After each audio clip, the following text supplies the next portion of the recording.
ابو نصر السیاد نامی ایک شخص اپنی بیوی اور ایک بچے کے ساتھ غربت و افلاس کی زندگی بسر کر رہا تھا۔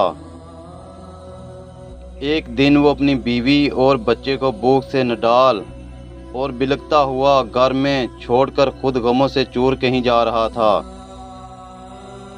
کہ راہ چلتے اس کا سامنا ایک عالم دین احمد بن مسکین سے ہوا، جسے دیکھتے ہی ابو نصر نے کہا، اے شیخ، میں دکھوں کا مارا ہوں اور غموں سے تھک گیا ہوں۔ شیخ نے کہا، میرے پیچھے چلو، ہم دونوں سمندر پر چلتے ہیں۔ سمندر پر پہنچ کر شیخ صاحب نے اسے 2 رکعت نفل پڑھنے کو کہا۔ نماز پڑھ چکا تو اسے ایک جال دیتے ہوئے کہا، اسے بسم اللہ پڑھ کر سمندر میں پھینکو۔ جال میں پہلی بار ہی ایک بڑی ساری عظیم الشان مچھلی پھنس کر باہر آ گئی۔ شیخ صاحب نے ابو نصر سے کہا، اس مچھلی کو جا کر فروخت کرو اور حاصل ہونے والے پیسوں سے اپنے اہل خانہ کے لیے کچھ کھانے پینے کا سامان خرید لینا۔ ابو نصر نے شہر جا کر مچھلی فروخت کی۔ حاصل ہونے والے پیسوں سے ایک قیمے والا اور ایک میٹھا پراٹھا خریدا اور سیدھا شیخ احمد بن مسکین کے پاس چلا گیا اور اسے کہا کہ حضرت، ان پراٹھوں میں سے کچھ لینا قبول کیجئے۔ شیخ صاحب نے کہا، اگر تم نے اپنے کھانے کے لیے جال پھینکا ہوتا تو کسی مچھلی نے نہیں پھنسنا تھا۔ میں نے تمہارے ساتھ نیکی گویا اپنی بلائی کے لیے نہیں کی تھی، نہ کہ کسی اجرت کے لیے۔ تم یہ پراٹھے لے کر جاؤ اور اپنے اہل خانہ کو کھلاؤ۔ ابو نصر پراٹھے لے کر خوشی خوشی اپنے گھر کی طرف جا رہا تھا کہ اس نے راستے میں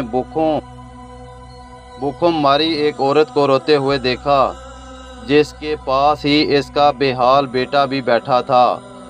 ابو نصر نے اپنے ہاتھوں میں پکڑے ہوئے پراٹھوں کو دیکھا اور اپنے آپ سے کہا، اس عورت اور اس کے بچے اور اس کے اپنے بچوں اور بیوی میں کیا فرق ہے؟ معاملہ تو ایک جیسا ہی ہے، وہ بھی بھوکے ہیں اور یہ بھی بھوکے ہیں، پراٹھے کن کو دوں؟ عورت کی آنکھوں کی طرف دیکھا تو اس کے بہتے ہوئے آنسو دیکھ نہ سکا اور اپنا سر جھکا لیا۔ پراٹھے عورت کی طرف بڑھاتے ہوئے کہا، یہ لو، خود بھی کھاؤ اور اپنے بیٹے کو بھی کھلاؤ۔ عورت کے چہرے پر خوشی اور اس کے بیٹے کے چہرے پر مسکراہٹ پھیل گئی۔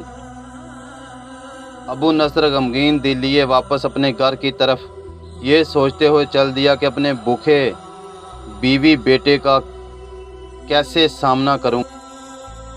گھر جاتے ہوئے راستے میں اس نے ایک منادی والا دیکھا جو کہہ رہا تھا، ہے کوئی جو اسے ابو نصر سے ملا دے؟ لوگوں نے منادی والے سے کہا، یہ دیکھو تو، یہی تو ہے ابو نصر۔ اس نے ابو نصر سے کہا، تیرے باپ نے میرے پاس آج سے 20 سال پہلے 30,000 درہم امانت رکھے تھے، مگر یہ نہیں بتایا تھا کہ ان پیسوں کا کرنا کیا ہے۔ جب سے تیرا والد فوت ہوا ہے میں ڈھونڈتا پھر رہا ہوں، ہے کوئی میری ملاقات تجھ سے کرا دے۔ آج سے میں نے تمہیں پا لیا ہے تو یہ لو 30,000 درہم، یہ تیرے پاس تیرے باپ کا مال ہے۔ ابو نصر کہتا ہے، میں بیٹھے بٹھائے امیر ہو گیا، میرے کئی گھر بنے اور میری تجارت پھیلتی چلی گئی۔ میں نے کبھی بھی اللہ کے نام پر دینے میں کنجوسی نہ کی۔ ایک ہی بار میں شکرانے کے طور پر 1000 درہم صدقہ دے دیا کرتا تھا۔ مجھے اپنے آپ پر رشک آتا تھا کہ کیسے فراغ دلی سے صدقہ خیرات کرنے والا بن گیا ہوں۔ ایک بار میں نے خواب دیکھا کہ حساب کتاب کا دن آن پہنچا ہے اور میدان میں ترازو نصب کر دیا گیا ہے۔ منادی کرنے والے نے آواز دی، ابو نصر کو لایا جائے اور اس کے گناہ و ثواب تولے جائیں۔ کہتا ہے، پلڑے میں ایک طرف میری نیکیاں اور دوسری طرف میرے گناہ رکھ دیے گئے تو گناہوں کا پلڑا بھاری تھا۔ میں نے پوچھا، آخر کہاں گئے میرے صدقات جو میں اللہ کے راستے میں دیا کرتا تھا؟ تولنے والے نے میرے صدقات نیکیوں کے پلڑے میں رکھ دیے۔ ہر 1000 درہم کے صدقے کے نیچے نفس کی شہوت، میری خود نمائی کی خواہش اور ریاکاری کا ملمہ چڑھا ہوا تھا، جس نے ان صدقات کو روئی سے بھی زیادہ ہلکا بنا دیا تھا۔ میرے گناہوں کا پلڑا ابھی بھی بھاری تھا۔ میں رو پڑا اور کہا، ہائے رے میری نجات کیسے ہوگی۔ منادی والے نے میری بات کو سنا تو پھر پوچھا، ہے باقی اس کا عمل تو لے آؤ۔ میں نے سنا ایک فرشتہ کہہ رہا تھا، ہاں اس کے دیے ہوئے 2 پراٹھے ہیں جو ابھی تک میزان میں نہیں رکھے۔ وہ 2 پراٹھے ترازو پر رکھے دیے گئے تو نیکیوں کا پلڑا اٹھا، مگر اتنا بھی زیادہ نہ اٹھا، ابھی وزن برابر ہی نہ ہوا تھا۔ منادی کرنے والے نے پھر پوچھا، ہے کچھ اس کا اور کوئی عمل؟ فرشتے نے جواب دیا، ہاں اس کے لیے ابھی کچھ باقی ہے۔ منادی نے پوچھا، وہ کیا ہے؟